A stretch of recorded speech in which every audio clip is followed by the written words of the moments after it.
Who am I? Where do I belong? What awaits me? Sounds familiar? These questions always pop up at the most inappropriate moments. Everyone thinks the answer will calm them down. But what if I told you the answer might be completely different? Not what you expect.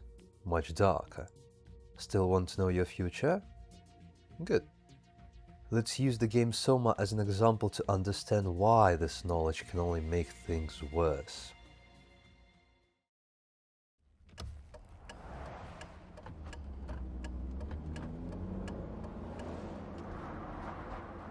Are you okay, Simon? I think you're bleeding. Oh, that's nothing. It's just my brain can't stop bleeding from the accident. Here, take this. No, that's for later, for the scan. It's green. Ashley, I need to tell you something. Simon, please don't make this weird. No, it's not like that. Why now? Who's David Munchie? Why is there never enough time? For what?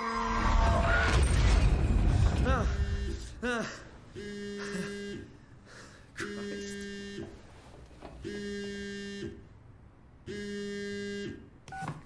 Yeah, I'm up. Hi, Simon Jarrett? Yeah, that's me. My name is David Munchie. We spoke earlier. The brain scan. I remember. Are you all right? Yeah, just a bad dream. Are we still on for today? Yeah, that's why I'm calling. I wanted to remind you to drink the tracer fluid I sent you. It'll help me capture a better image of the damages. Don't worry, I got it somewhere. Okay, great. Well, see you in a couple of hours then. Okay, see you soon. Our mornings begin the same way. We greet the sunrise, drink coffee, and perform our usual ritual. Our hero, Simon Jarrett, was injured in a car accident. He doesn't know whether he'll survive, but he has hope. In this world, he has friends who covered for him at his job at the bookstore, a past with memories and dreams for the future. He knows who he is. He knows where he belongs. He's happy with everything.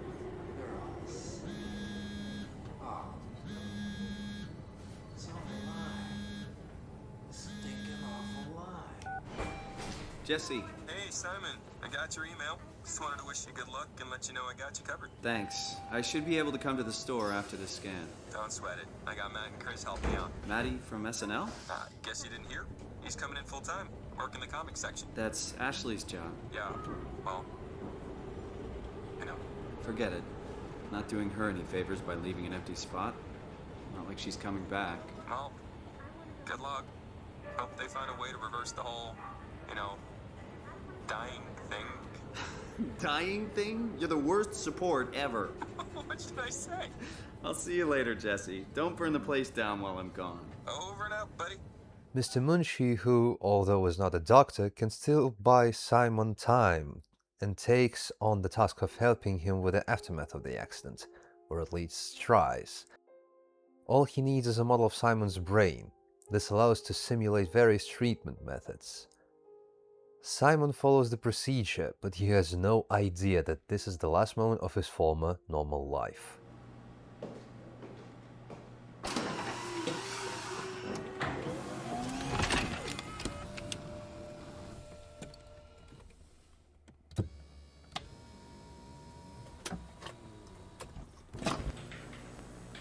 All right, let me just get this out of the way. You are Simon Jarrett, correct? Right. Toronto, Canada, Munchie. Born 1988, July 16. Right. Flat neurograph, version 6. Good. All files in order. Well, this hurt. It's just a scan. It'll hurt about as much as getting your picture taken. Indians thought cameras would steal their souls. Is that so? Well, let's hope they're wrong. Ready? Say cheese.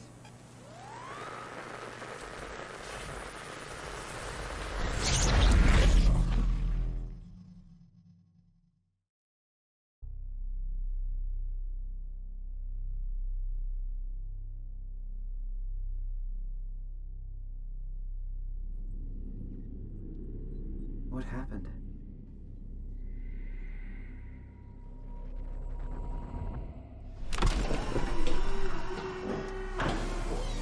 Hello? Mr. Munchie? Darkness and silence. The only two things Simon encounters when the scanner helmet rises above. Uncertainty and fear haunt our hero. He doesn't know where he is, but it's definitely not the office he was in before. Life has become a matter of survival. Metal everywhere, labyrinthine corridors, and diving suits? What are the diving suits doing in Toronto? Or is it even in Toronto? The robots have acquired consciousness and intentions of their own, and not necessarily good ones.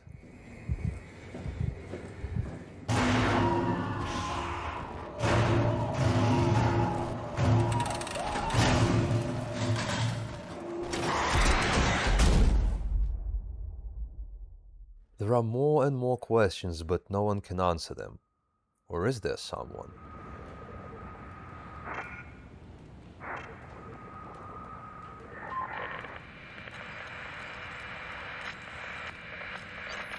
Oh, what is it? What's happening? Hello? Is there anyone there? Hey, can you hear me? I hear you. Upsilon, what's going on? I have no idea. I just sort of woke up here. In the room right now? It was like a seat with a helmet. Is that right? What's your name? I'm Simon Jarrett. And what do you... signal... Damn relays. Where are you now? Someplace dealing with electrical power. I'm not sure if it's a plant or a transformer. Yeah, you're probably in the thermal plant somewhere. You want to go upstairs to the comm center. It's the room with the dome ceiling. Hey, look, this place is not... There's something seriously wrong here. Hello? I'm sorry, I didn't catch that. We lost another relay. Just listen, head for the comm center upstairs. I'll wait here. The unknown must always be explored quietly, carefully, and unhurriedly. Any mistake could be the last. There will always be obstacles along the way, like harmless,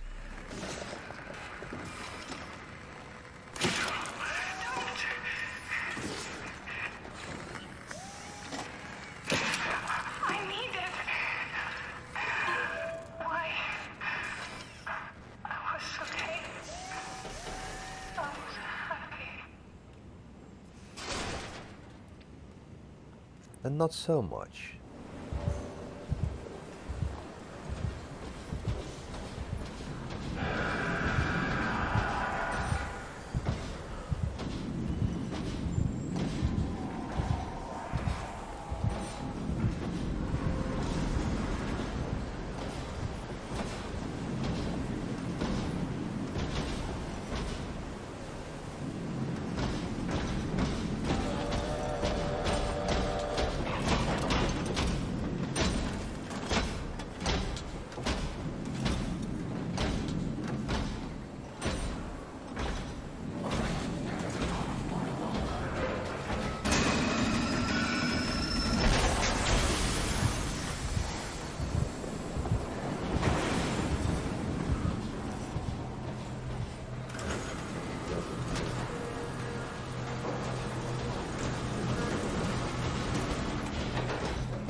Having avoided the mad robot, we head upstairs.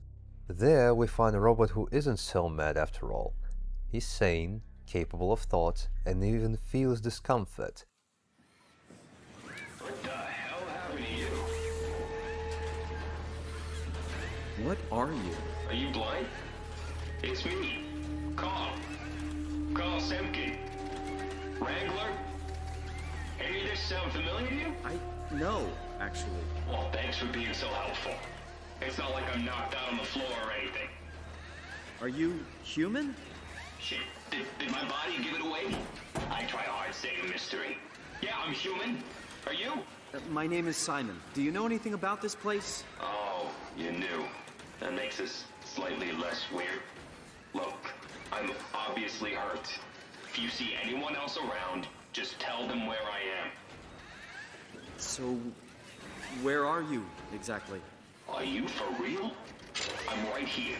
See me waiting? Look at my hands. Hey, buddy. Okay, I'm just gonna be, I'm not seeing it. I see a machine, a robot talking. What the hell are you looking at? I'm here. See? Okay. I just didn't expect you to look like that. You're really hung up on appearances, you know that? How did you hurt yourself? Not sure. Blacked out pretty bad. Can't remember how I got here. What do you remember then? I was in the pilot seat, remoting a UH. UH?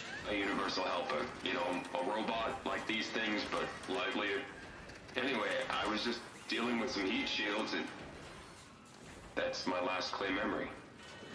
You were remote controlling a robot. We do it all the time. Robots are too unaware to deal with some stuff.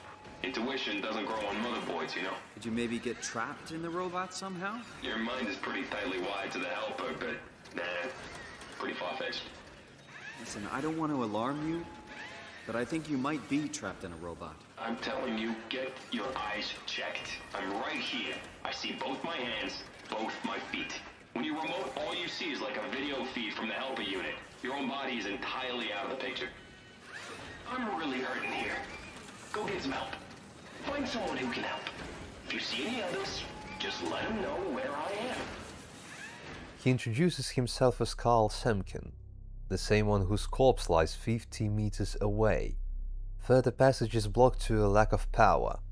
Power can be obtained by running an electric current through the robot, causing it pain, or by cutting off power to everything else, including the robot with Semkin's consciousness, but letting the enemy in. What will you choose? Your comfort at the cost of the robot's torment, or will you free the prisoner of their body but face the danger without fear? In either case, the path to the communications room is open. And here's where you learn an interesting fact.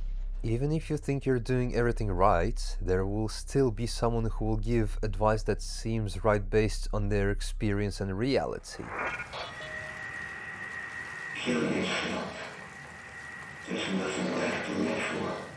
But for you, it will seem completely illogical.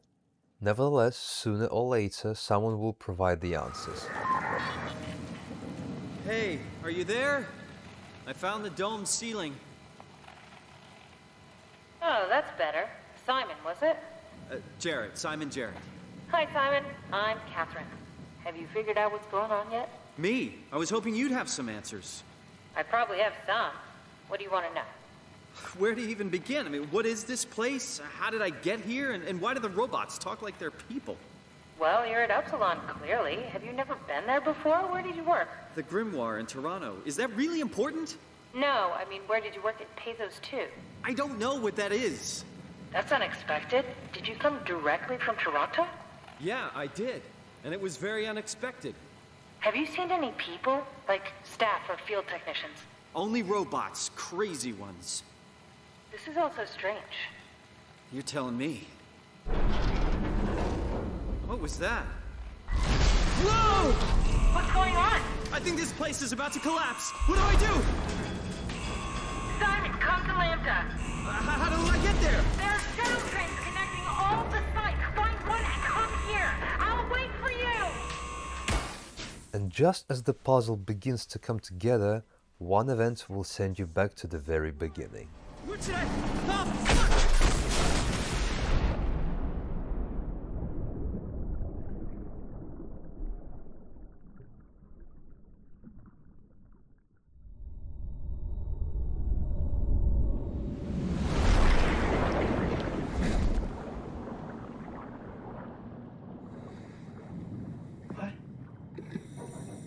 What the hell?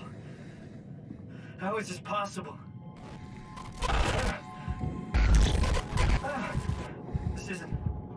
This is insane! The collapse of the ceiling provided an answer that came before the question itself. The answer is, you are not human. Then who am I? Or rather, what am I? The worldview collapsed and was rebuilt, but differently. Along with this comes the realization that nothing will ever be like before. This is a new world to which one must adapt new. But how? There is only one helper, and it is unfamiliar, there are no answers, and those that exist are of no help. Adapting according to a pattern turns into improvisation with only one attempt and an extremely slim chance of success. And I'm not talking about the game now. Each new encounter demands you come up with as many ideas as possible in the shortest possible time. Misunderstandings flow both ways. The only good thing is that at least you're not alone. You have a partner. But just like before, to move forward, you need to make a choice. Hey, are you... Don't hurt me. Can I help? It won't let me die. Nothing is allowed to die. What happened? An accident. Fixing the power. I was going to Theta. Anything I can do? If you see Masters or Holland, tell them I need help. Okay? Amy needs help. Once again, either hurt someone in the hopes that someone else will help later, or spare them their suffering for your own benefit.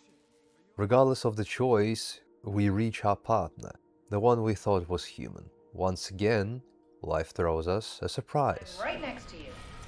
No, not you two. I was really hoping you were human. Don't let the circuitry fool you. I was human once. Can't take it anymore. Everything's fucked. I give up. There's nothing left. Calm down. It's not the end of the world. You sure? It sure as hell looks like it. For all I know, there's no one left except for me. What do you mean? I'm right here. Don't take this the wrong way, but I meant any humans left except for me.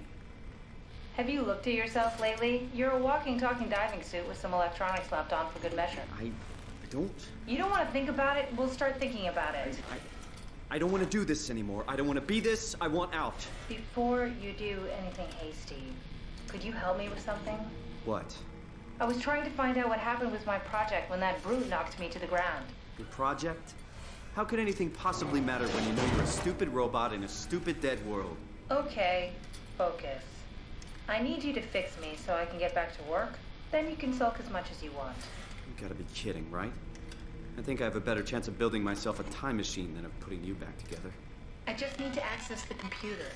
Oh, is that an Omnitool you're carrying? Oh, the door opener? I picked it up at Upsilon where I woke up. That'll have to do. Plug it into the terminal. Sure, whatever. And again, questions arise, and the answers offer no comfort. We are met not with human warmth and compassion, but with coldness and precise calculation followed by mockery. But there is a silver lining. A partner will always be there for us and will always help, even if they don't understand us or can't get our point across. We're going against a system that was built before we arrived, with a common goal, but the system rarely accepts those who go against it silently.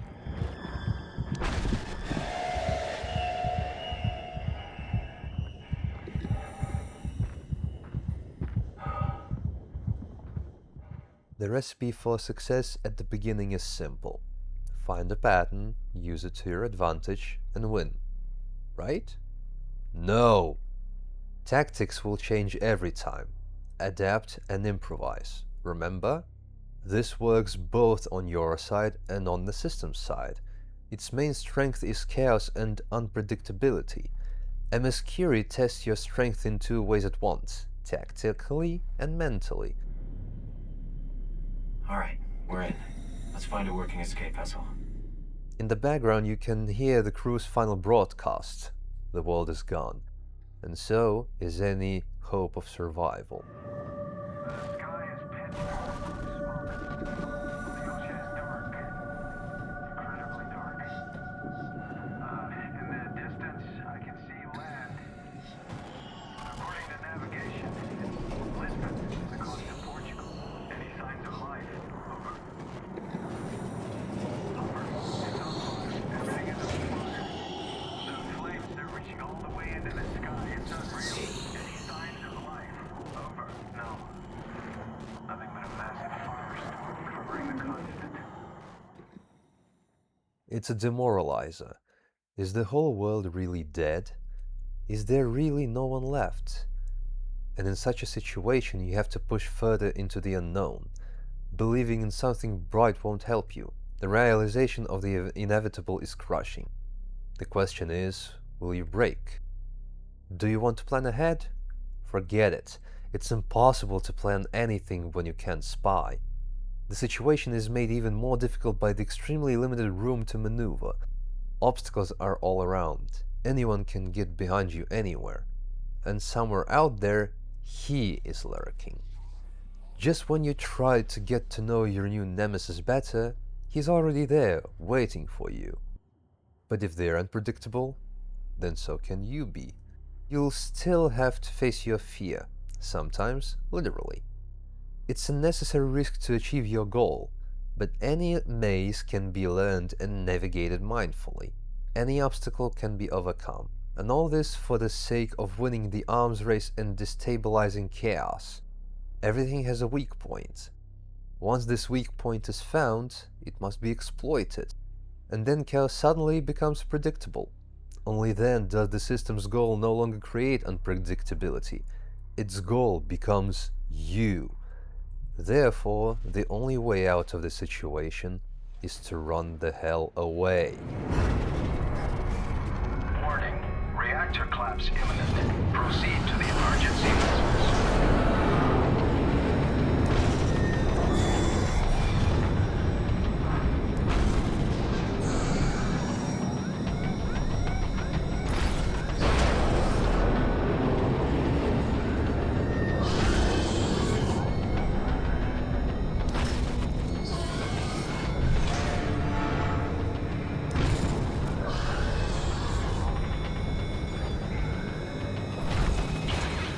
Okay, I'm in. So let's get the hell out of here. It's taking so long. We need to pump all the water out before we take off. Can't you do it any faster? I'm almost there.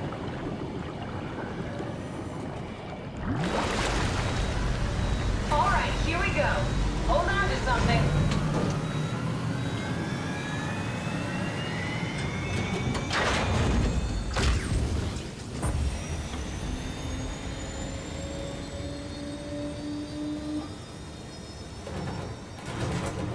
Can you steer this thing?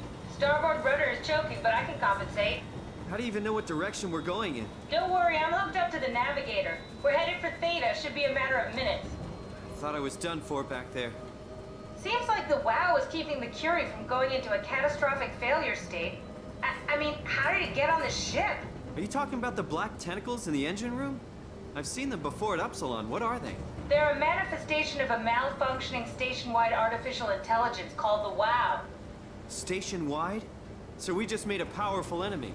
No, it's not like that. The AI isn't a persona. It doesn't feel or think like we do. It's more like a cancer.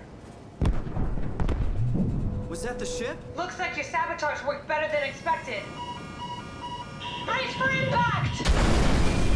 Hold on, the blast just pushed us off the plateau! What does that mean? If I don't hit Delta, we're dead.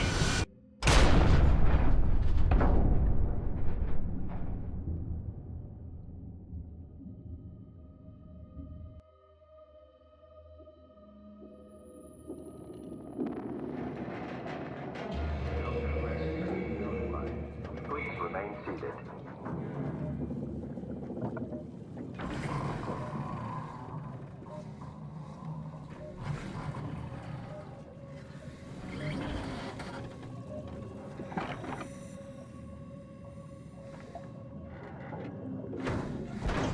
I'll never get this open.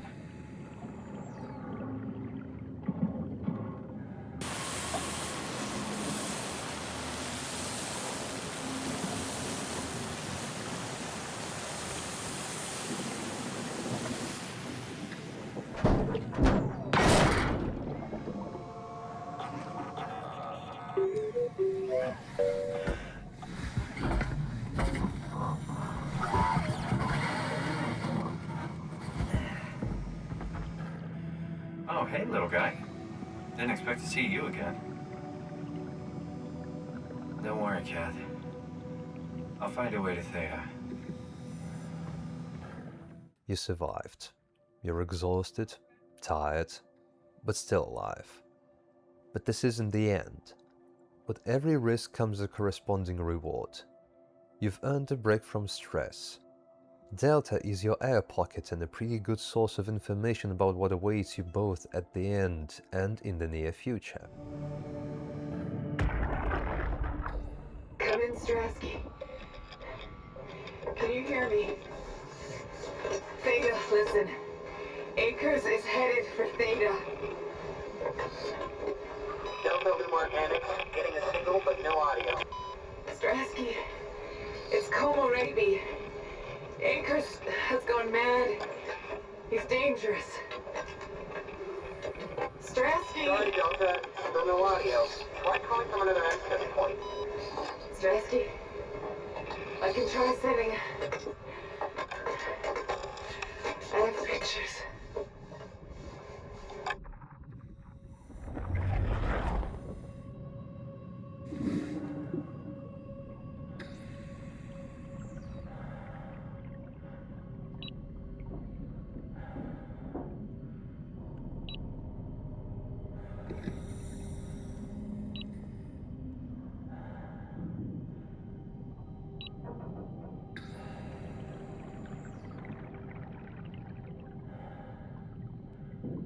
In the flood of nerves, fear and tactics, you completely forgot about the most important thing, who you really are, and all these questions washed over you again. And you still haven't received any answers. Our partner, Catherine, comes to the rescue. She tries to explain what we are. I just can't stop thinking about what we've become. It's clear that we're no longer human. But then how can I feel like Simon? How can I feel like anything at all? I mean, technically, I don't have any ears, no mouth. Christ, that's a weird thing to think about. I mean, I'm making sounds. I'm still saying things. You sure are. Okay. Your new body most likely has senses similar to those you had as a human. And your mind, only knowing one way to perceive the world, superimposes that skill set on top of your new features. So my mind is covering it up, pretending nothing's different. If it didn't, you'd probably be incapable of interacting with the world at all. And the stress would either kill you or make you go insane. So I've found a good balance between awareness and ignorance. Does that mean I shouldn't think about this stuff, or are my thoughts actually making me cope?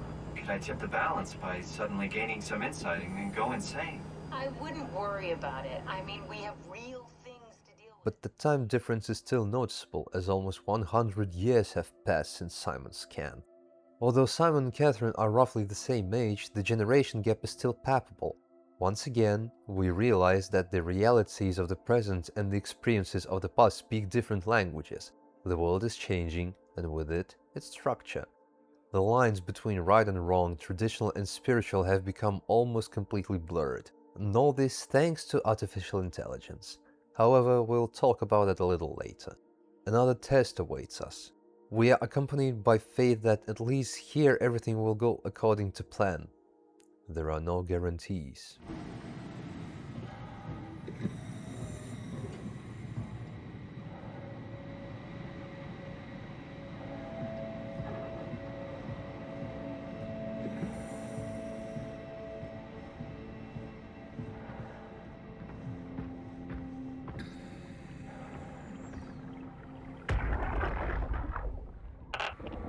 Strasky, wake up Dr. Masters. We're bringing in Akers. What's wrong? What can I say? He's had a rough day. Jesus Christ. He's all butchered by structure shrapnel. The lab sure did a number on him. Brandon, flip the panic switch on the suit. I don't want to burn through the oxygen. You're kidding, right? He's fucking hanging on by a thread. We need to move him. Strasky, get the infirmary ready. We need to move fast. Wait, where are Komorebi and the others? This is all we got. I guess it's still at Delta. Emma, I can't do this on my own. Grab the other side. Strask, ready or not, we're coming in. All right, see you soon.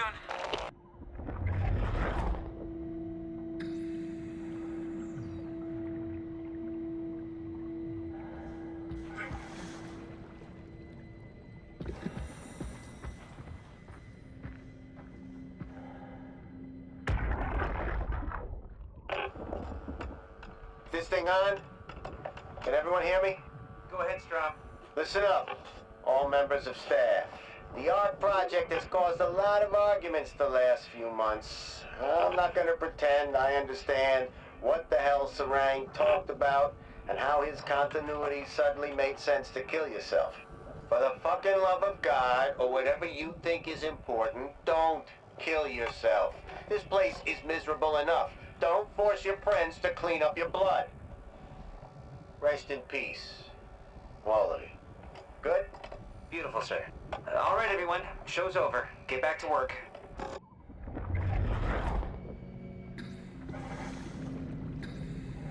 That's everything, right? Thank you, Catherine. Wait. Am I already here? Hello? Who is that? Mark? No, we haven't met before. Is this Mark? I think we're safe. Oh, I was so worried something had gone wrong. What's your name? Robin Bass. Theta Field Service Technician. Nice to meet you, Robin. How did you get here? I got scanned, like the others. And then I killed myself. At least I think so. I can't remember that part. How does that work? Did dying get you into the Ark? Wow, you're definitely not from Theta. Let me guess, Omicron? Wasn't sure Catherine would be able to scan you guys. You're lucky. There was a lot of talk about this at Theta. The idea is, when you're activated in the Ark, there's basically two of you, right? One human, one living scan in the Ark. You don't want your copy to survive you. You yourself want to survive on the Ark. If the human you dies before the scan is initiated, or closely after, you yourself would live on in the Ark. Amazing, right? Did Catherine put you up to this? Killing yourself? Catherine Chun? No. I don't think you understand. She just did scans and put them into the Ark. I hope I get to meet her soon so I can apologize. She always got into trouble with Strohmeyer when someone killed themselves. I think she's okay with it. Where is everyone? I thought there would be like 40 or 50 people here. I don't know. I'll let you know if I see anyone. Robin, I'm not sure how to say this. What?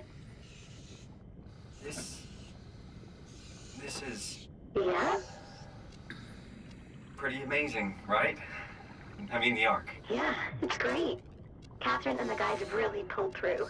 They saved us all. The Theta building greets us with its enormous gates and captivates us with its sheer size. The human imagination is capable of so much, even an underwater laboratory on the floor of the Atlantic Ocean. Both outside and inside, Theta terrifies us with its size, its sophistication, and its silence. It's sudden, but we're in no danger, at least for now. Our destination is the Dunbat submarine, which will take us directly to the Ark located in the Abyss. But there's a catch.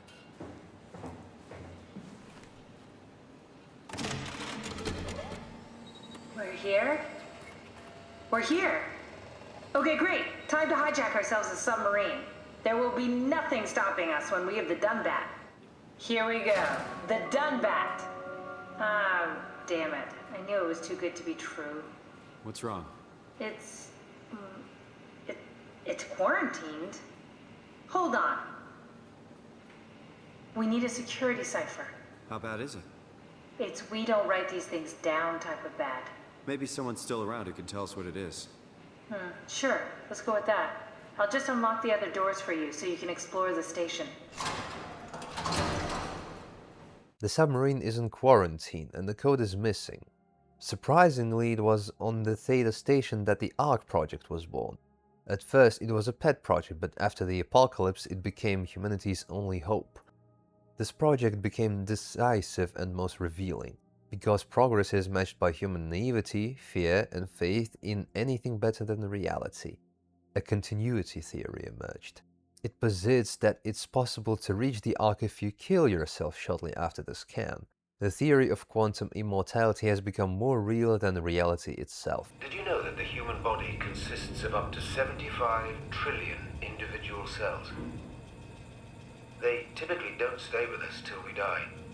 Some live a few days, while others live a few years.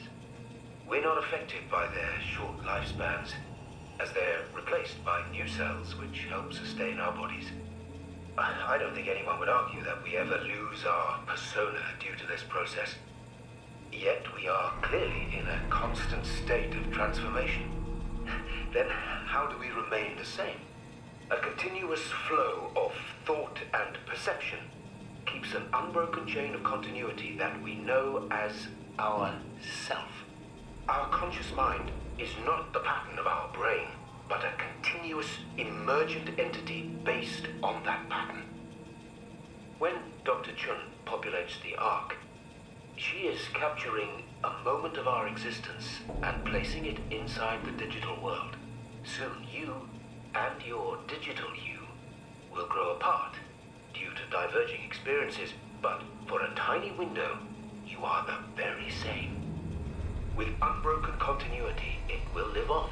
A fulfilling life, no doubt, no less real than the one from which it was plucked.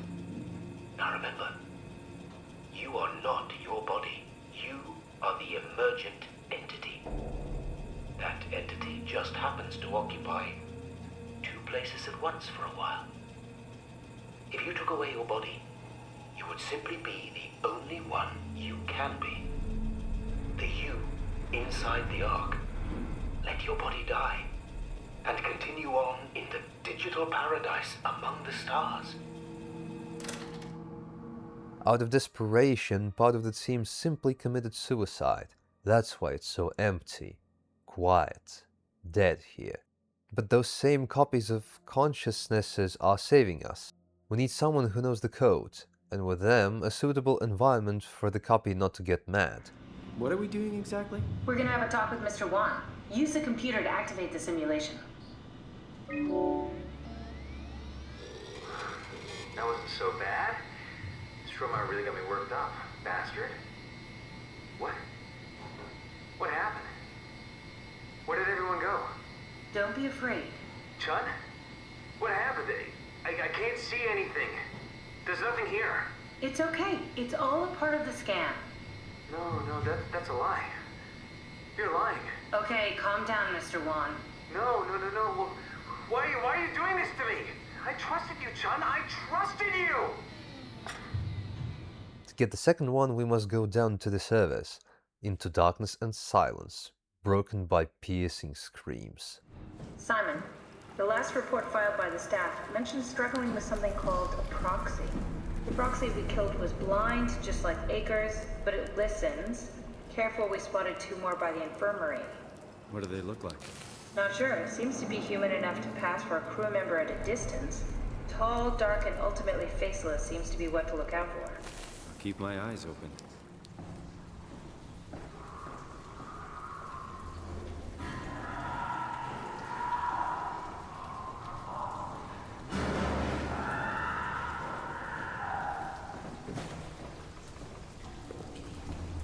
But silence is the key to our salvation. They can't see you point blank, but they can hear you from the farthest corner. The quieter you are, the higher the likelihood of success. And this, again, is not about the game. The less you speak, the harder it is to understand your plan. Now you embody chaos. The advantage is gained. And silence only cements success with the element of surprise. We easily obtain the codes by simulating the consciousness of one of the scientists. That wasn't so bad. SOMA really got me worked up, bastard. Well, that's what you get for listening to his stories. I guess I had it coming. About Strohmeyer. He's sending you to the news site for ASAP. What should I tell him? It's alright. I can talk to him. Wait, didn't Chun just tell you to take it easy? Don't worry, I'm not gonna tell anyone. I do feel hungover. Okay. It's 1729 over 42, 12 over 407. Got it? Yeah, I got it. I'm sorry, Mr. Long. Brandon. Goodbye. No, wait. That's enough. We got what we need. Is that what we are? Simulations? Yeah, but it shouldn't make any difference. You're still you. I'm not sure what to do with the data. You decide.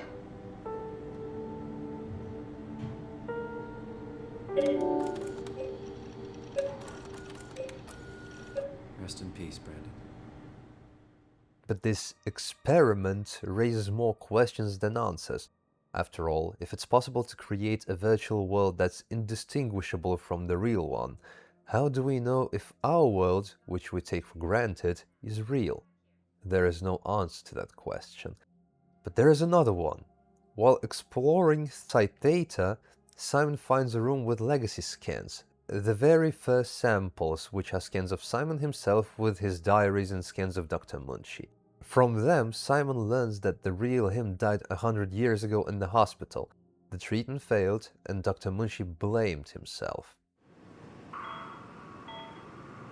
The model was sound. It should have worked. It's not your fault, David. I really wish things had turned out differently. Yeah, me too. I was supposed to save you. Hey, you got my brain on file. Maybe you can put it to some use. Yeah, who knows? You'd be okay with that? Using it for my research? Sure. It's like a part of me lives on or something. Like a donated organ.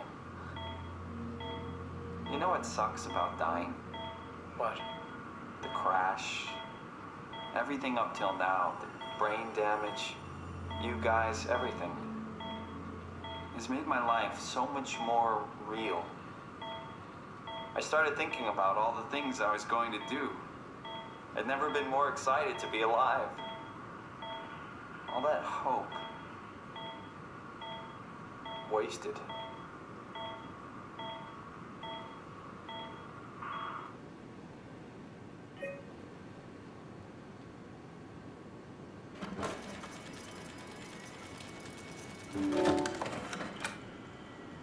He's dead, Kat. The real Simon is dead. And I'm a replica of that scan Munshi did, thinking he's Simon. What did you expect? I don't know. I don't know what I was hoping for. An explanation? Maybe an apology? Oh, I'm sorry. Not from you. Well, thanks, I guess. I deleted the file, so hopefully I'll be the last Simon to suffer through this place. Ready to move on? Yeah. Let's go. And here's the question. If there are scans of Simon's consciousness here, then is he the very first one created, or one of the many? Because during the exploration of Epsilon, behind one of the closed doors is the same suit Simon himself is wearing, and the sounds of screams sound suspiciously like Simon's.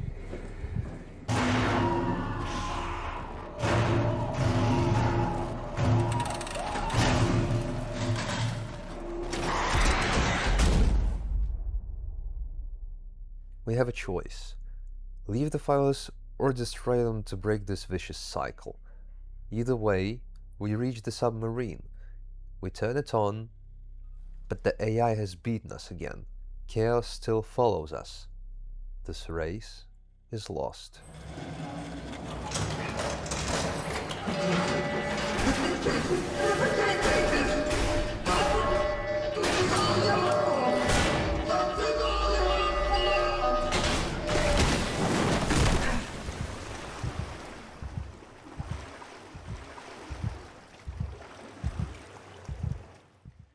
And once again, our plan is restructured. Improvisation at every turn. Simon sneaks into the next room through the ventilation tunnel above Theta's labs, and everything seems as quiet as before. However, a surprise awaits us here too. We are not alone again.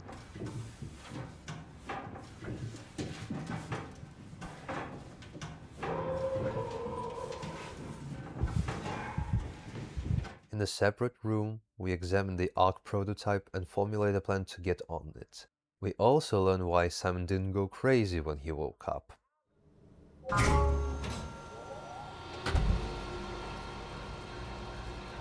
Should I be worried about radiation? I think we're beyond that. Interesting. You seem to be one with the diving suit you're wearing. Everything's meshed together. How's that gonna work with the suit we're picking up at Omicron? I think they're bigger. You should be able to wear them both. Imogen? Who's that? It looks like the basis for your body is one of my old colleagues. A standard Cortex chip for robots, including the data reader and the OcuTorch, has just been forced through the skull. What? Structure gel has fused the whole construction together. Amazing stuff. No, hold on, back up. I'm one of your old colleagues? Well, your body is. Imogen Reed. That's disgusting. Hey, don't say that. She was nice to me. Anyway, the Cortex chip is good news. That means we can transfer your mind to the Ark with a pilot seat. Kath, I'm half a dead person. Yes, it makes sense. Think about it. All those simplistic minds we've run into, just reviving a dead person doesn't seem to work that well. A robot body seems to make people a bit unreliable. You are the best of both worlds. A sound mind and a sound body.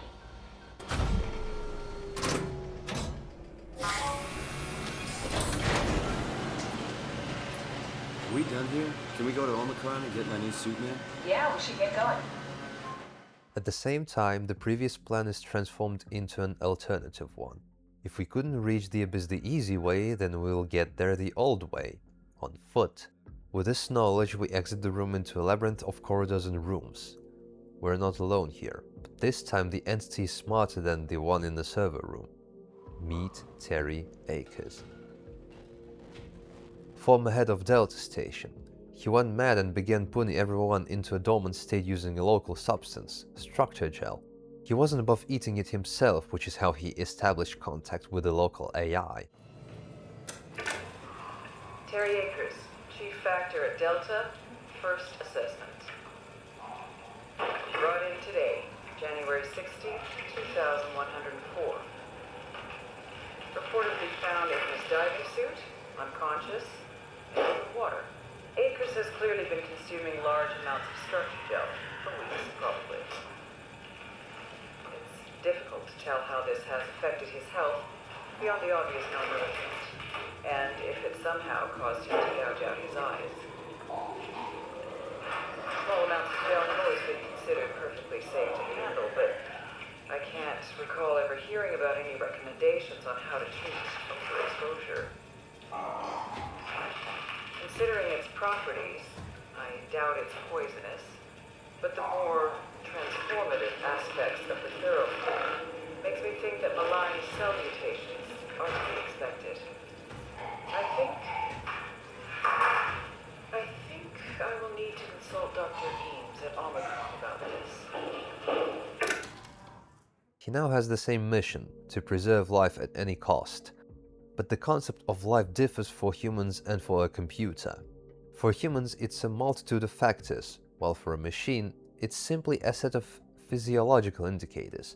Is the preservation task being accomplished? For a machine, more than that. For humans, it's torture, not life. If proxies are weak-willed and insane, then Akers' madness driven by an external idea. And that's terrifying. Being under control feels different for everyone. For some, it's stability, while for others, it's a cage they need to escape. Which group do you belong to? The problem with madness based on an idea is the impossibility of persuasion. The idea becomes an axiom. That's why those who managed to escape Akers essentially saved themselves, but they did so at the cost of one of their colleagues who sacrificed himself.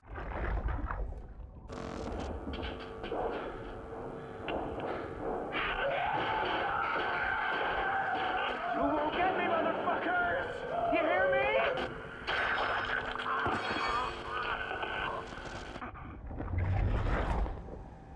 We must bypass sabotaged passage to advance further, avoiding Akers. We succeed.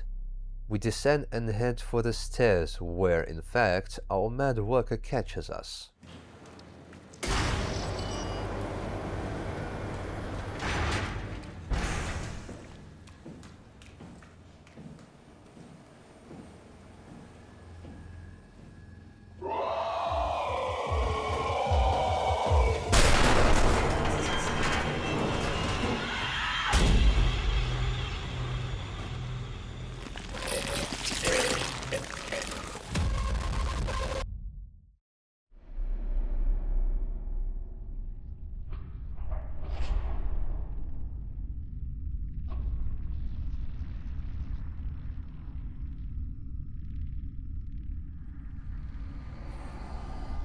Don't move.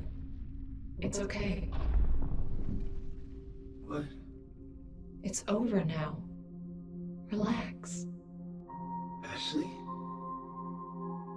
What are you doing here? Hanging out, like couples do. We're not... You don't want me? Yes, of course, but... What happened? We fell in love.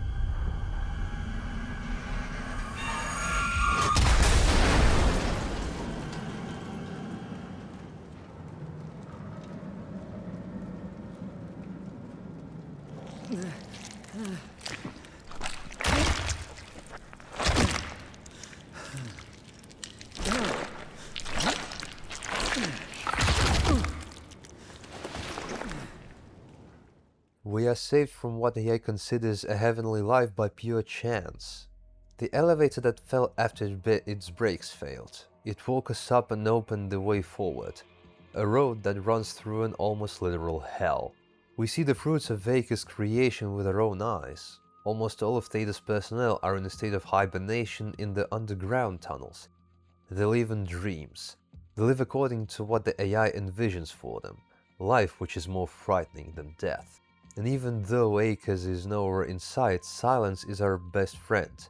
Because there are those very same proxies here. Yes, there are many of them. 3 of them. An eternal patrol maintaining order among the sleeping ones. And we must get around them all. And it is precisely at this moment that you can truly experience yourself as what is called an anomaly within the system. In essence, that is exactly what we are. We do not belong to those controlled by the proxies. We are not weak-willed, nor are we backed against the wall in an eternal slumber. But we are not among those who control these sleepers either. We are a free agent trying to survive. A stranger among our own, who has had the intelligence and sanity to go further than all others. It is this trait that distinguishes us from those who crumble under the pressure of the majority. We are wolves in sheep's clothing, who, although incapable of fighting back, can compensate for this with their agility and resourcefulness. Be more cunning, be bolder, be different, but don't stand out. This is the universal formula for those who want more from life than the impenetrable darkness of tunnels with no light at the end. You must be driven by a hunger for more, a hunger for your ambitions and desires. Simon manages to overcome all his enemies and reach the sewer tunnel. There, he finds a way to drain the water. There, he also finds Akers, who joins him outside, under the oppressive weight of the ocean. But only one will survive.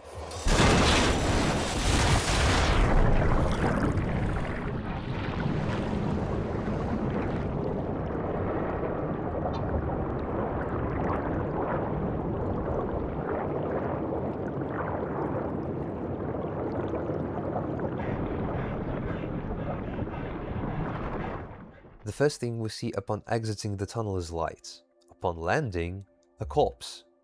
Not Terry Akers, he's gone. A human corpse. From the black boxes of the other dead crew members we learn that these are the remaining members of the group that was saved by our hero from Theta. What happened? What did she do? Come on, we gotta get her out of there! Holy shit, Hart blew up the O2 surplus.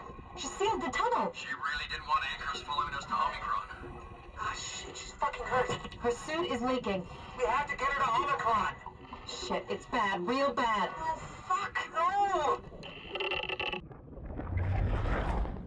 But they found no salvation. Omicron, which was relatively close to Theta, was already under quarantine when the team emerged. No one answered. Hey, come on! Open up! What is this shit? Armor for the apocalypse? Omicron is in quarantine. This is why they didn't answer our call. Hello? Christ, Strasky, it's called a radio. They're not gonna hear you better if you scream. Jonesy, are you okay? Look, I know you're the strong silent type, but I need you to say something every now and then so I know you're all right. Jonesy? Jones. Fuck's sakes. Let's try the annex again. Maybe we can break in. We're losing Jonesy. We need to get her inside. Well, get in line! Alvaro, there's nothing we can do for her right now. Hit the stasis switch and let's check the annex. One by one, they begin to realize the inevitable was about to happen. Death by hypoxia and carbon dioxide poisoning sounds terrifying. One of the team members, hoping to regain control of his life at least in his final moments, simply took off his helmet, instantly drowning. It won't fucking open! And nobody's answering to anything! What kind of cold-hearted motherfuckers would just leave us out here to die? Don't you get it? They're dead. They're all dead. Yeah, you're right.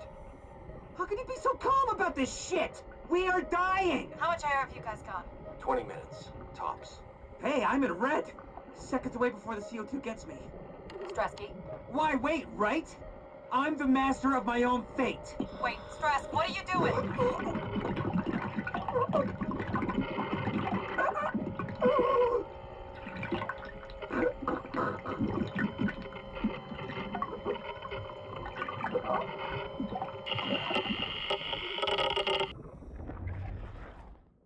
The second team member can be found at the edge of the cliff. She chose to sleep peacefully overlooking such a beautiful yet dangerous natural environment. The world is dead, Richard. Even if we got inside Omicron, what's left? Grab a couple suits and head for Tau? Strasky, Jonesy, Hart. Everyone is dead, and we are right behind them. We're probably the last people left alive. The last moments of mankind.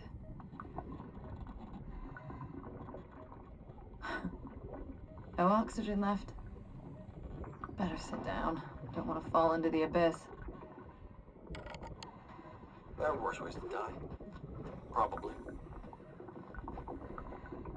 Why do they call you M? Huh? Oh, it's for Emma. Emma Alvaro. I like that.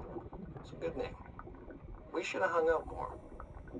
I think we would have made good friends. Thanks. I would have liked that. Goodbye, Emma. Bye.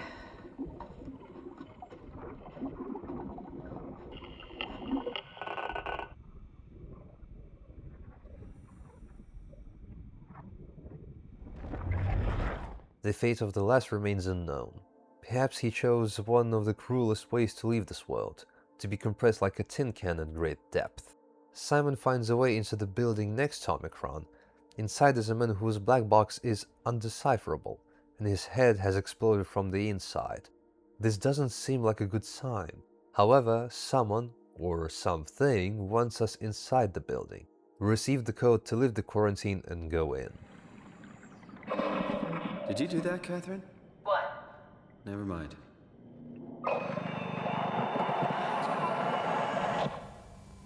I think I solved it. Solved what? Why do I get the feeling that we just got lowered into the back of a van? What are you talking about? Omicron retracted the quarantine shutters. Lockdown canceled. Something wants us to come inside. And we want to go inside. What's the problem? Come on, let's get going.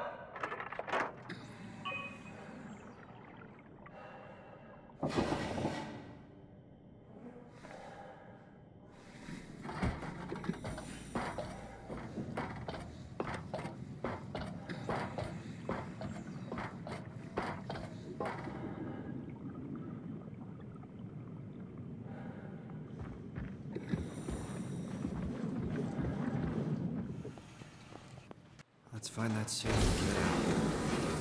Side Omicron greets us with a peculiar atmosphere. Bodies lie right at the entrance.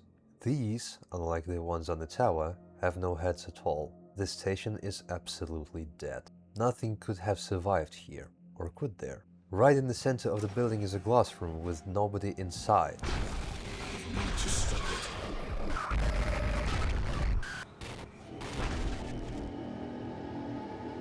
So much for the element of surprise. Among the laboratory rooms where research was conducted, many believed to find a food source for the Pathos 2 crew, there was also a room containing deep-sea diving suits. We were lucky. Is this Omicron? Everything is so basic, so limited. I hope it's not the Omnitool falling apart. Okay, we need to find you a power suit. You know, so we can go into the abyss without ending up like a recycled can of soda? You think we'll find one that fits me? I mean, I'm kind of in a suit already. That's been bothering me too. You know how you were transferred from Vancouver? Toronto. From then to now. How could I forget? Okay, so we do it again. You want to send me to the future? No, you idiot. I want to transfer your mind into a new body. What? Look, we already know it can be done. We don't need to make it a big deal. It is a big deal, Kath. It's a huge fucking deal. There's got to be something else that can take us down there. The Dunbat at Theta was the only vessel that could take that pressure, and you saw what happened. Then think of something else.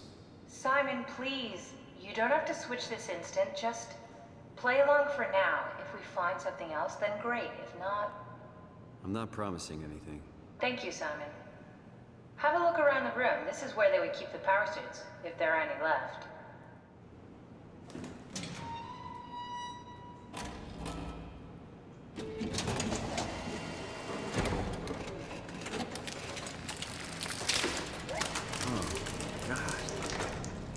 Nice. I found one of the power suits. There's a dead woman inside. At least I think it's a woman. Just like the body we found in the annex. She's missing her head. Gross. This could work in our favor, though. Look for a terminal nearby, see if you can boot it up.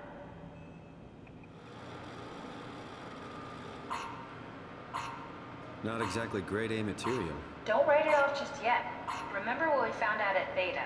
The suit you are wearing is basically just a Cortex chip working a few pints of structure gel, powered by the on-suit battery pack. And a dead colleague, Imogen Reed. Exactly. If you think about it, we're actually incredibly lucky. We found a suit with an already dead body inside. I guess you're right. What about the WoW? What makes you think it'll play along? It's not magic, it's algorithms. A set pattern. The WoW won't be able to deny us, even if it was capable of wanting to. I'm still not crazy about this plan. It feels wrong. Please, Simon, I can't give up on the Ark. I need this to work. So we need a Cortex chip, structure gel, and a battery pack. That's one hell of a shopping list. Thanks. I'll just hang around here if that's okay. I'll be back. Come on, we need to get a Cortex chip, a battery pack, and some structure gel.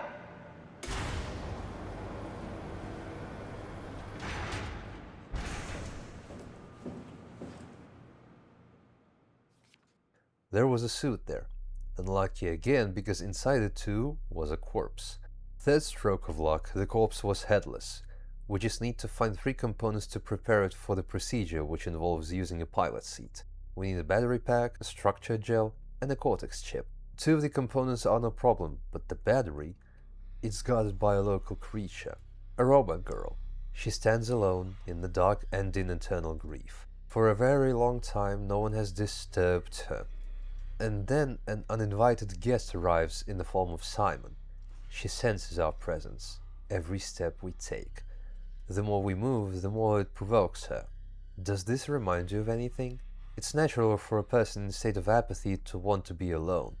Admit it too. When you're angry, you don't want to hear anyone, let alone even see them. Advice only gets on your nerves. Any noise is like a red rag to a bull. Grief can have different causes. The realization of hopelessness, loss, or something else. After a breakup, everyone will tell you everything will be fine, but this only makes you angry. It's best not to bother such people. Any negative emotion is best experienced without active support from others. You don't have to go through the recovery process alone. Just being there is enough, either yours or someone else's. Even a simple meeting at home over a beer is better than the silence of an empty room. It's the same here. The less active we are, the more alive we are. Having collected all the components, we go to the suit, prepare it, launch it, go to the chair, and... Sorry about any discomfort. This should be over soon. It's like having your picture taken. But with the most expensive camera in the world. You know, Indian stock photos would steal their souls. In this case, they'd be right.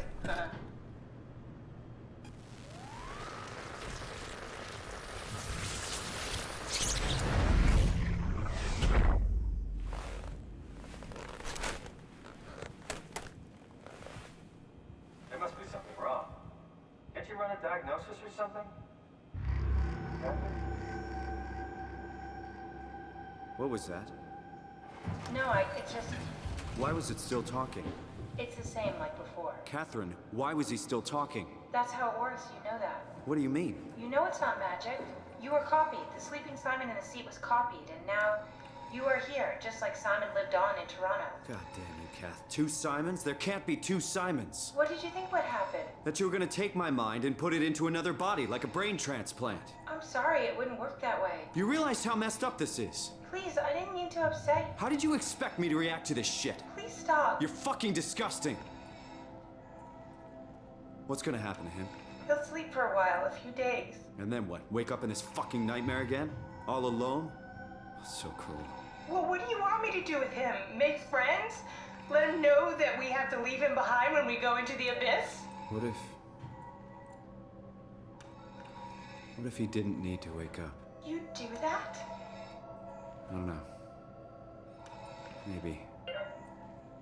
There. I set it up for you. Hit the switch if you want to drain his battery. He'll die within a minute. I'd rather not stay plugged in any longer. Omicron proved once again that it's dark for a reason.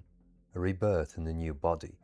A new outfit that smells like the interior of a new car with a hint of blood.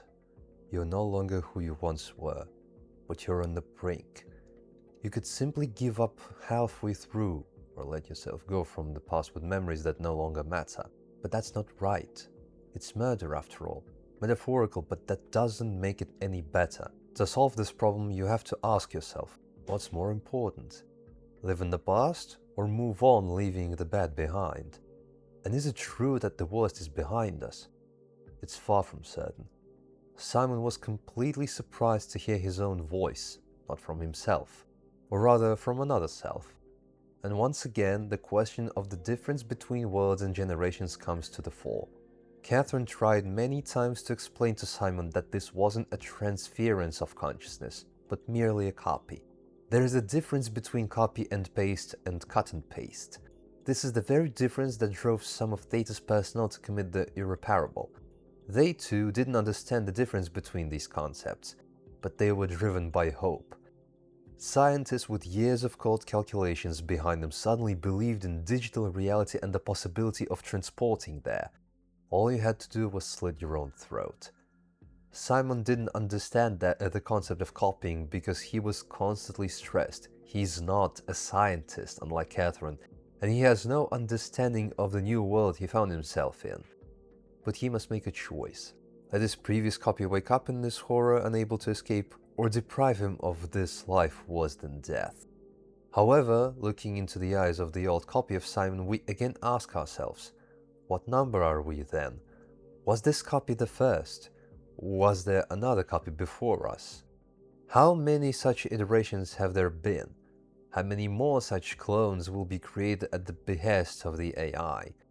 After all, there's only one directive: preserve life at any cost. It doesn't matter what life will be like or whether it can be considered life at all. Simon makes his decision and moves forward. The continuation theory has ingrained itself in his mind. He has his own questions for Catherine. He's desperate. He needs someone with a living past, not just someone with experience in a white coat. And that's exactly what he gets. Never before has the apocalypse felt so alive. Have we figured out what happens when we die yet? Is that even possible? If there's some kind of afterlife, do you think my place is taken? The real me died like 100 years ago. Is there still room for me? And what about the Simon I killed at Omicron? What do you think, Catherine? Is there a heaven full of redundant copies of the same people? Is there someone up there who called me an imposter? It's dumb luck, right? I woke up in the right body. I basically flipped a coin, and if I had called the wrong side, I'd be rotting away at Omicron. I mean, there's nowhere to know, right? You didn't hit the make sure Simon wakes up in the right body switch, did you? Not that you would know. I mean, he would still claim to be the right Simon. Christ. This is awful. We did an awful fucking thing. And you wouldn't mind. Why would you? How can you know that it's not me, the me that I am, the same that I've always been? Please say something. I don't want to think. Please. I don't know what to say. I don't want to upset you. Say anything. When I was little, I used to climb the stairs all the way to the top of the building. And I can still feel how I had to, tuck my arms so I could push the heavy steel door open. Well, the first time that I dared go up there, I stepped out onto the roof and watched the smog rise and fall over Taipei. I got all the way up to the corner ledge and, I felt the warm wind in my hair and the sun was setting and the streets below were shadowed by the tall buildings. The people pushing through the crowd flowed like paint from an artist's brush. Street food vendors filled the air with aromas of all my favorite foods. For a brief moment, I felt connected to the world in a way that I never had before. It was the most profound feeling of comfort and sense of belonging I could ever hope for. I really never felt the same way again, but I went up to the roof many times after. I'm not religious, but I can see why people would be. The privilege of being makes a strong case, at least every once in a while. Do you still feel that sense of awe? Even like this? Things are different, but we're still here. What's the point of going on? Everyone's gone. All the people still left are digital copies trapped in computers at the bottom of the sea. We'll never be able to rebuild or reclaim what we were. Are you really so unhappy being what you are, or is this about the man who went for a scan 100 years ago? Both, I guess.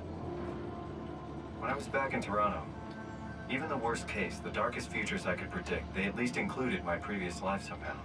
I feel so uprooted. There's nothing here that I recognize, nothing that makes me feel like I belong. Even if we make it to the Ark, would it be any different? I'd still be alone. No friends. No family. You could make new friends. I'm sure everyone would like to know the time traveler. If not, you still have...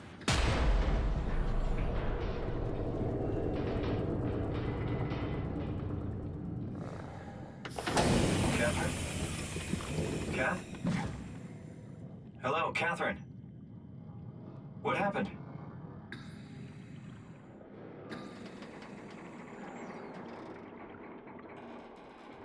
Hey, I know it's not much, but why have we stopped moving? The power blacked out for a moment. Think it could be the atmospheric pressure. It's pushing pretty hard, really testing the limits of my suit. Don't worry, it should hold. Comforting. It will hold. Does time freeze when you're not powered? Time feels emitted more than emitted. What's the difference? I don't feel like I'm being held back or hindered. And I don't have the opportunity to reflect on the time I'm missing. It's simply missing. Sounds like sleeping without the dreaming. Yes, but generally you anticipate when you're about to sleep, and there's a natural continuation since we tend to wake up where we went to sleep.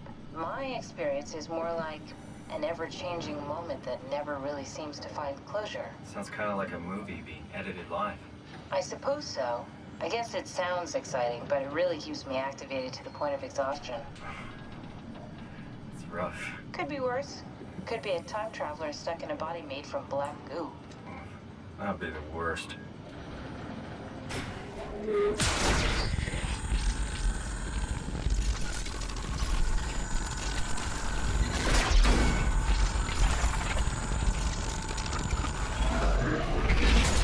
did it! You did it! I will make preparations.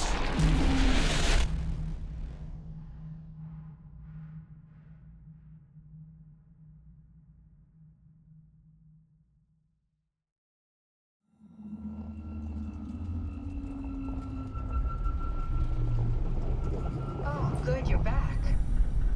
What happened? Something dropped onto the cage. Knocks you right out. It spoke to me. Looked like a man, one of WoW's creatures. It just stared at you for a moment, then threw itself down the abyss. It said it would make preparations. I don't like the sound of that. It was very strange. I thought it was gonna kill you for sure. Glad it didn't. Yeah, me too.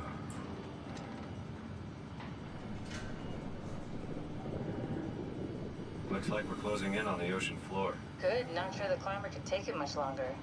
Okay, so this is the Omega Sector. It's about an acre of the abyssal plan used by Pathos 2. I expect we'll have to do some walking before we reach town. You haven't been here before? Not in a way that'll help us. Right, the other you has been here. We're following your own footsteps, Kat. When I had footsteps. You could still be down here somewhere, technically. Don't remind me, freaks me out. Alright, let's head for town and find that ark. At a certain point, you get yourself thinking that the past wasn't so much a learning curve for experience, but simply an ordinary obstacle. Was it preventing you from fully realizing yourself? Fear your desires. There are no rooms, no corridors, and therefore no shelters either. Complete freedom with our goal visible on the horizon.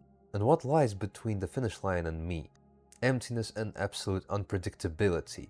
But just because you find yourself in emptiness, that doesn't mean you're alone. The system hasn't gone anywhere. It's always working.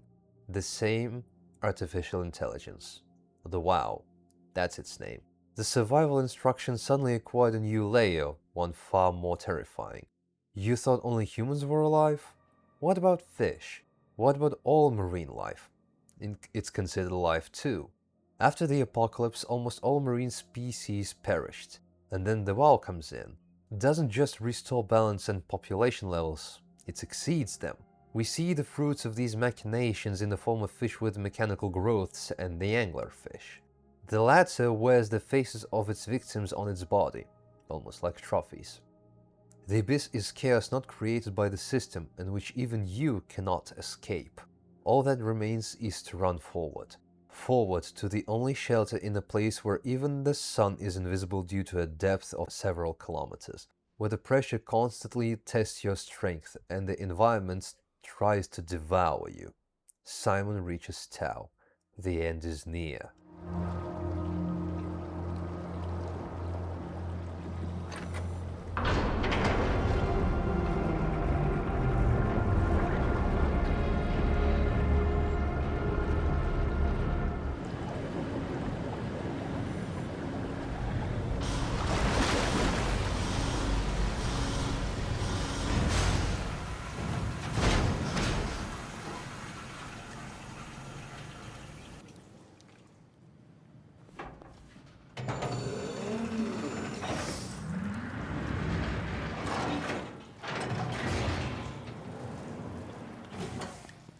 Happier to be inside. Let's find the Ark. Never again will I have negative thoughts about corridors in standard situations. This is the first thought that comes to mind when outside Tau. It's quiet here, as always. However, the surroundings clearly hint that we won't be comfortable here at all. Another door, like the one at the station entrance, blocks our path. But while the first one sounds soothing when we entered the station, now the other sounds like hell. When the door opens, we realize that this very hell is what's revealed to us. Behind the door is a replica of our suit. In the dark, it's easy to mistake it for a person. But it's not a person. The main difference is that this creature can run much faster than us.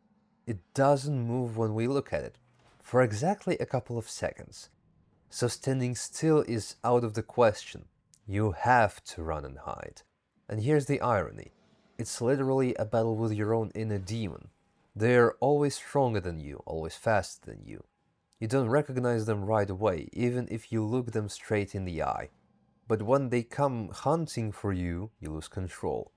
This is atonement for all your past sins. Your demons can sometimes help you, but not in this case. If you can overcome your inner fears and rid yourself of your demons, you'll no longer be afraid of anything. However, if your alter ego gets the better of you, your mind will never be your own again. Simon has managed to defeat his nemesis. He moves on. In the living quarters of the Tau station is the team with whom Catherine descended along with the Ark, or rather, what remains of that team is here. Death haunts Simon throughout his journey. But something is wrong. The team is here, but not all of it. Catherine and another team member are missing, as is the Ark itself. Over time, we find a way to open the only locked door on the station. Behind it is a living person, Sarah Lindwall.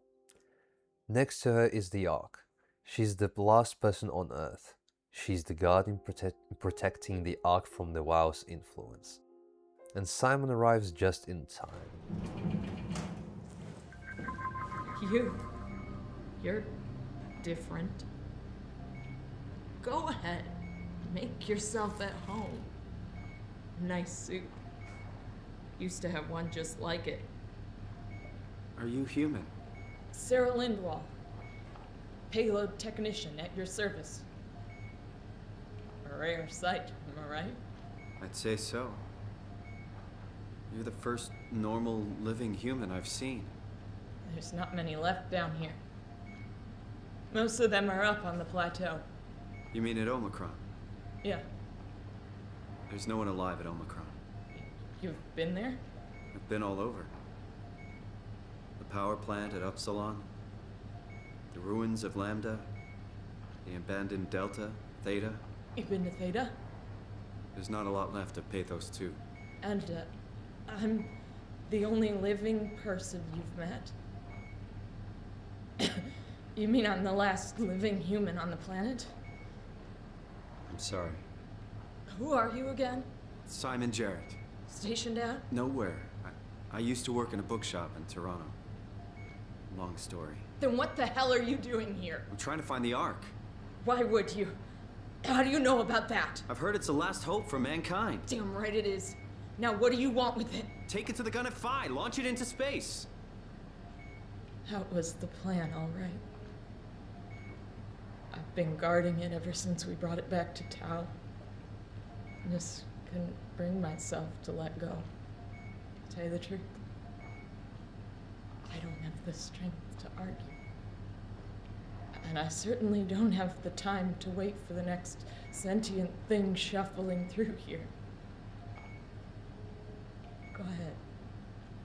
Take it. Thank you. Can I get you anything? Do anything for you?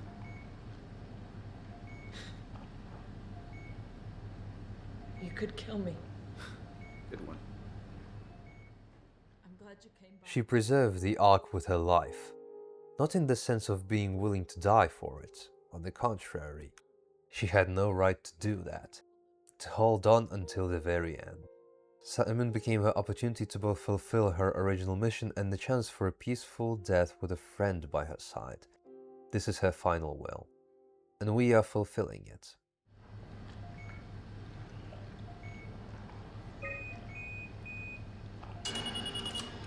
Would you stay with me, please? It won't be long now. Please, just stay. What a crazy thing this was. Life. At least I won't have to turn 30. Hooray! Wish I could have died at home with my friends. You ever been to Greenland? It's very beautiful. Well, at least when you get out of the city.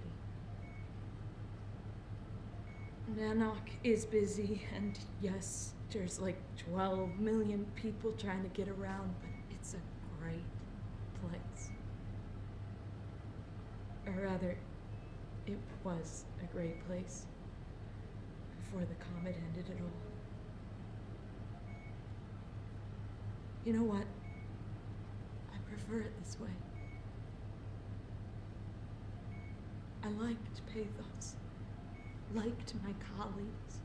Ian, Nick, Jasper, even Catherine. People thought she was weird because she was quiet, but she was cool.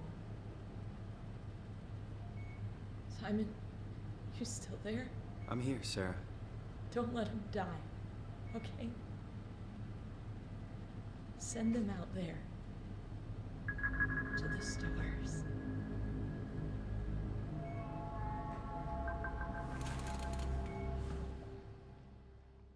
We have the Ark. Now we are truly alone. But our goal is not yet achieved. The Ark must reach the casing for further launch into space. Our path lies through the transit tunnel, but here too a surprise awaits us in the form of a cave-in, another dead end, another detour, another chance to find something new.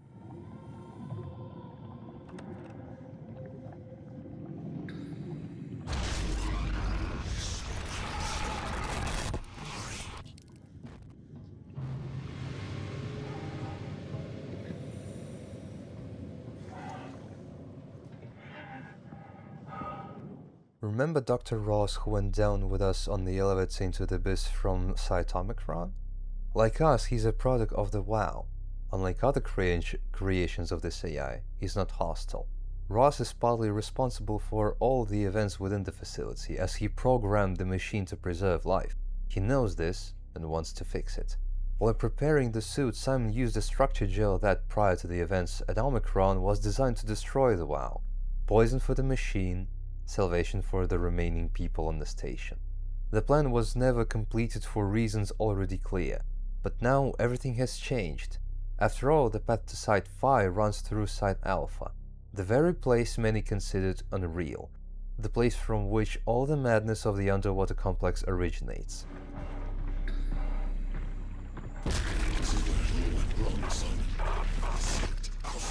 Alpha is the WoW's refuge.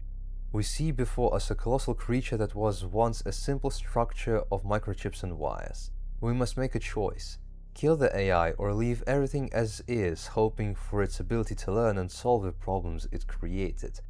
The choice falls on the first option, and Simon literally sacrifices a part of himself for the sake of a noble cause.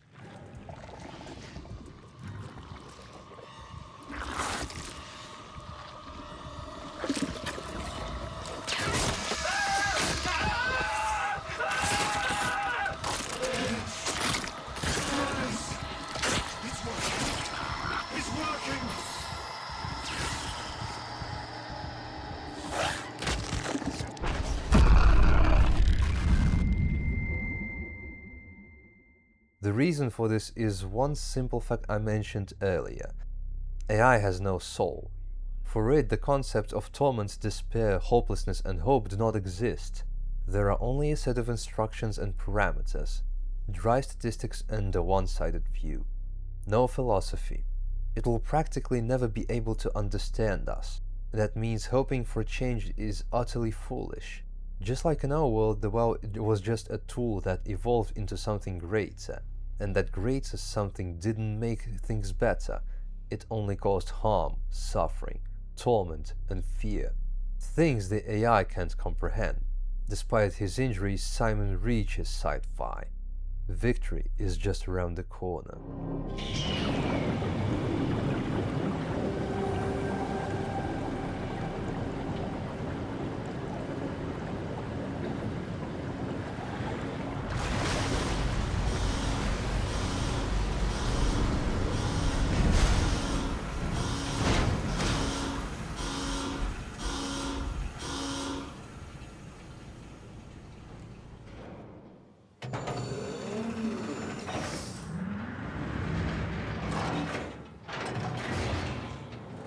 This has to be Phi, right?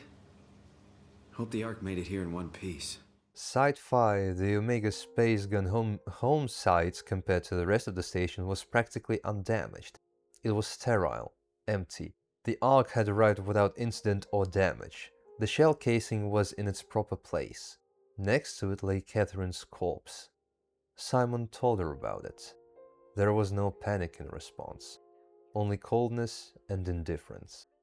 In the silence and calm, Simon finally exhaled and began to mock himself.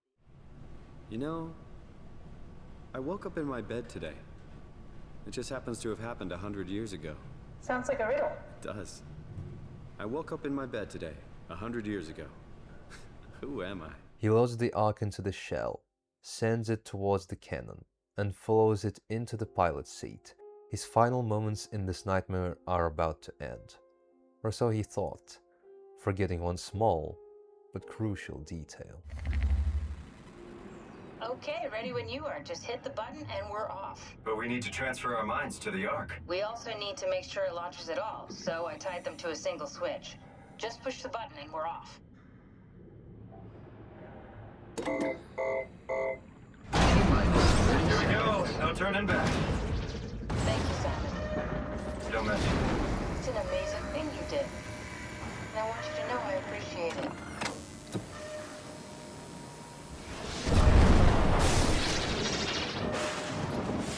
Time, 20 seconds.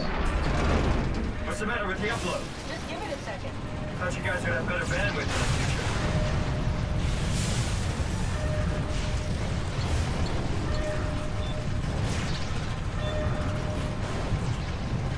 10 seconds. 9, 8, 7, 6. You gotta be kidding me! 5, 4, 3, Come on, load! 2. Yes! Fuck yeah, we made it! Woo!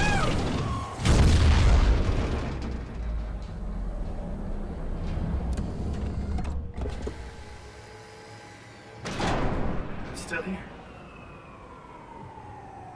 I'm still here. Catherine? Catherine? I'm here.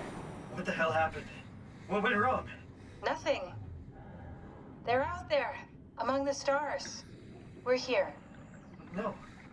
We were getting on the Ark. I saw it. It finished loading just before it launched. Yeah, I saw. Then why are we still here? Simon, I can't keep telling you how it works. You won't listen. You know why we're here. You were copied onto the Ark. You just didn't carry over. You lost the coin toss. We both did.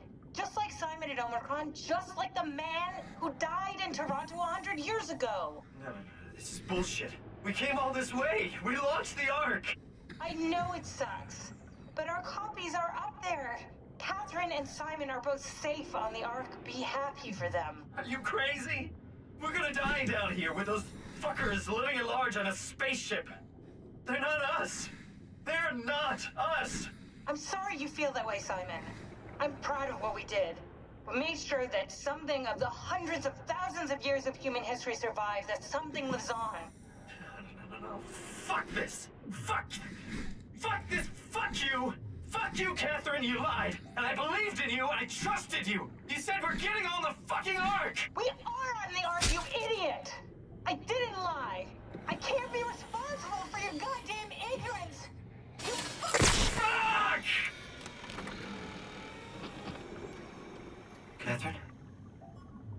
Please don't leave me alone. Catherine? Catherine?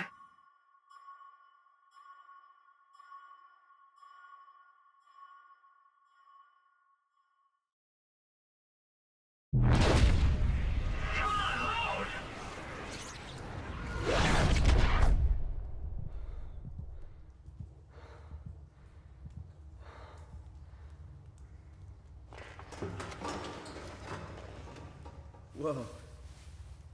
Is this... Did it work? The final version of Simon awakens in the Ark. He emerges into the sunlight and walks along a path through the forest. The sun here seems brighter than it ever was on Earth and feels like the very face of God himself. Simon meets Catherine at the dock. The mission is accomplished. And while this ending feels happy, it is far from so. The last remaining minds of humanity leave the planet in a digital world aboard a special craft, while their planet burns in the background. The only thing left for the survivors is hope, which on a grand scale feels more like a death rattle. The last thing we see is the Ark leaving Earth's orbit, trading in one abyss for another.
Let's now look at the concept of fate from two perspectives, from the game's perspective and from real life's perspective. While the game does give us choices in several places, they don't have any significant impact on the overall outcome. They are merely indicators of your moral compass. These choices have no better outcome as we choose between two evils, either suffering with the hope of salvation or the release of that suffering in the form of death. Sometimes saving one person puts you at risk, and sometimes it doesn't. And even killing the station's workers or copies of their consciousnesses doesn't guarantee closure or relative peace. After all, that same copy can be reused. It's a living hell with no escape. Don't believe me? Then why does the robot from Site Epsilon, although it's not entirely clear, still call Simon by name? We're not the first copy. The robot killed one of them behind the locked door. We hear screams, our screams. The concept of immortality here seems not like salvation but like torture, and torture created by people themselves through the introduction of WoW. This is precisely why the concept of a coin toss is both meaningful and meaningless. It is meaningful because the transfer of consciousness will occur in any case. The only question is where. And it is meaningless because this copy is still not the original, and it is impossible to know whether a copy of consciousness can truly replace the original. And now the main question I ask myself: if this technology were truly created, would I want to come back to life after a long time, just thanks to a copy of my consciousness? My answer is a flat no. Because it would no longer be the same me, and certainly not the one I became after this peculiar checkpoint. And even Simon Atomicron, who acquired a new body through the transition, is nothing more than a plot device. Because otherwise our journey would have ended on Omicron, as Simon himself very aptly noted on his way into the abyss. And not only because of that, especially in light of the fact that the human factor is still very much present, and the AI created as an assistant may provide assistance in a complete different way than we see it. But even if that happens, then at least I'll have an idea of what's going on and what to expect from it.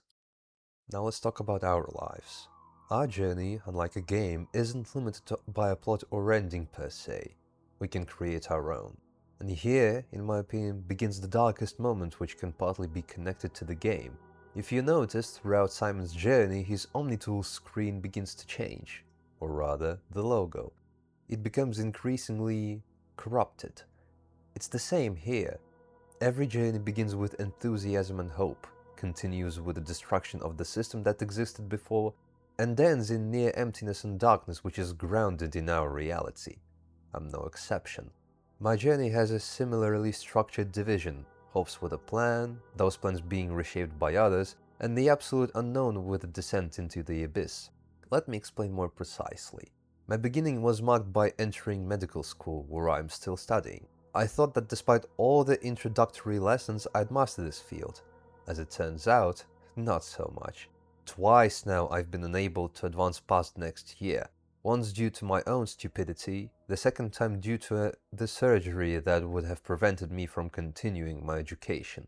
I'm now technically in Omicron and have almost opened the airlock to the elevator, since the only things separating me from the next me are expulsion from university and the following admission to a naval academy.